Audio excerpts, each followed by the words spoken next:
पूर्ण किचनमध्ये आज आपले स्वागत आहे। आज मी तुम्हाला भरलेली कारली कडू न लागणारी करून दाखवणार आहे। कारली मी अर्धा किलो घेतली आहे। तिला चांगली धुवून आणि त्याला चिऱ्या मारून मी त्याच्यामध्ये रात्रीच मीठ भरून ठेवले आणि तुम्ही जर हे रात्रभर बाहेरही ठेवू शकता किंवा फ्रीजमध्येही ठेवू शकता। आता मी या कारल्याला हळद आणि मीठ लावणार आहे आणि 10 मिनिटे परत वाफवून घेणार आहे। हे बघा, ह्या प्रकारे लावायचे आहे।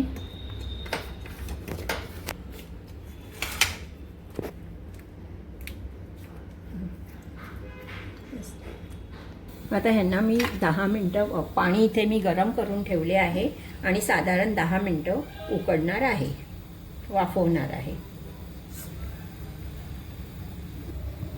आणि हे झाकणाने बंद करायचे। आता मी इथे कारल्यासाठी लागणारा मसाल्याचे साहित्य दाखवते। खोबरे घेतले, शेंगदाणे, तीळ, काळा मसाला, तिखट आणि धनिया, लसूण आणि कोथिंबीर। आता मी पहिल्यांदा खोबरे भाजून घेते। सगळं खरपूस भाजून घ्यायचे आहे।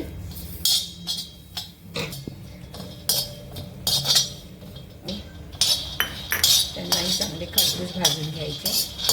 हे चांगले खरपूस भाजले आहेत। त्यानंतर मी तीळ भाजणार आहे। हे खरपूस भाजून घ्यायचे आहे। अगोदर मी खोबरे वाटणार आणि त्यानंतर मी त्याच्यात शेंगदाणे मिक्स करणार। खोबरे वाटून घेतले, त्यानंतर शेंगदाणे वाटणार आहे। खोबरे वाटून घेतले, आता त्यातच मी शेंगदाणे मिक्स करून घेते आहे। त्यालाही वाटते आहे, थोडी भरडसारखं सुद्धा घेते आहे आणि जाडसर वाटायचे। लसूण आणि कोथिंबीर सुद्धा वाटून घेते आहे, जरा पाणी टाकून।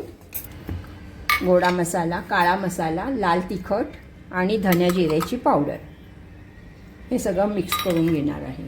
कोथिंबीर, काळा मसाला आणि तिखट, धने जिऱ्याची पावडर आणि हे मी आता मिक्स करूया।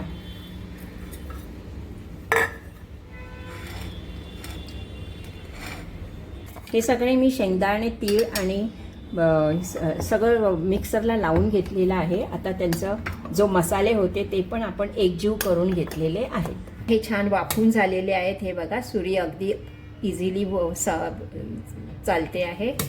आता कारली तयार झाली आहे। त्यांना ते हळद मीठ आहे ते धुवून काढते आहे।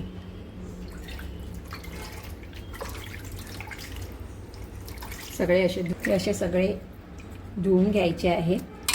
आतमध्ये जेवढे बी असेल ती सगळी काढून टाकायची आहे। त्यातलं हळद आणि मीठ निघून जाणार। मी चांगल्या प्रकारे धुतली आहे, पण तरी पण त्यातलं थोडंसं पाणी निघून जाण्यासाठी असे चांगलं हळूवारपणे त्यातलं कडूपणा काढून टाकायचा। कारल्या तर पाणी निघून गेले आहे। आता त्याच्यामध्ये मी ही तयार केलेला मसाला भरते आहे।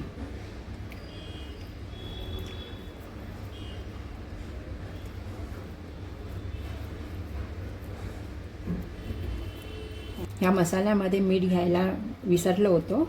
आता आपण त्याच्यामध्ये मीठ मी सगळं मिक्स करून घेतलेलं आहे। आता हे तवा तापत ठेवला होता, त्यामध्ये मी 2 पळी तेल घेतलेलं आहे आणि त्यामध्ये आता हे आपण फ्राय करणार आहोत कारली।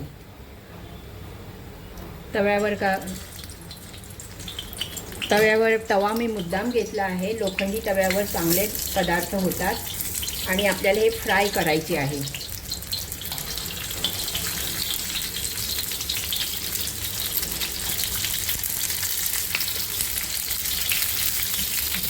ते सगळ्या बाजूने लागण्यासाठी असं जरा कलता करून त्याला एका बाजूने शिजवून द्यायचे आहे।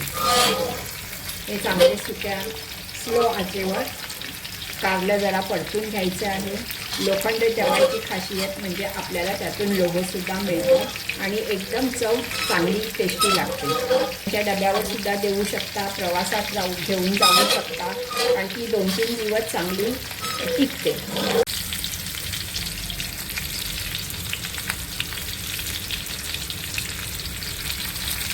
कारली परतवते आहे। एका बाजूनी छान खरपूस भाजली, आता त्या दुसऱ्या बाजूनी सुद्धा आपण भाजून घेणार आहोत।